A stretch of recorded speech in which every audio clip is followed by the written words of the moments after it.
Ува мне захоўваліся самыя каштоўныя рэчы.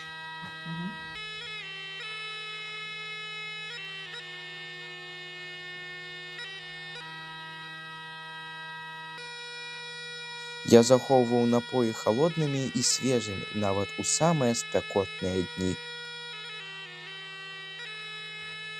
Я гадавала дзяцей з пакалення ў пакаленне і разам з дзіцяці слухала песні продкаў.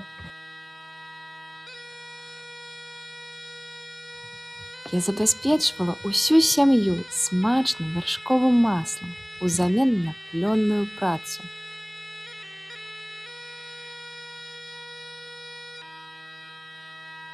Я суправаджаю чалавека ва ўсіх самых важных этапах яго жыцця.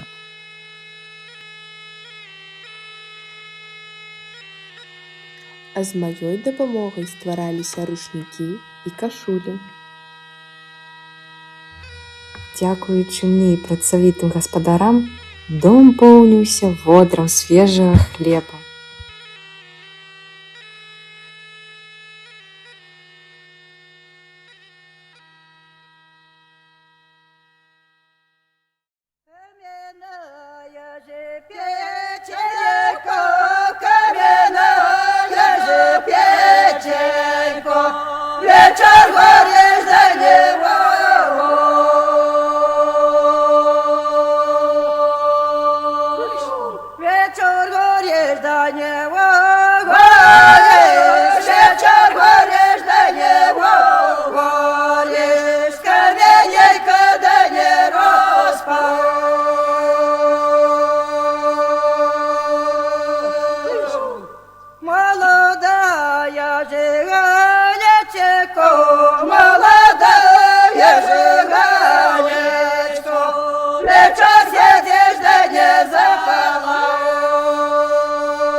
Так як я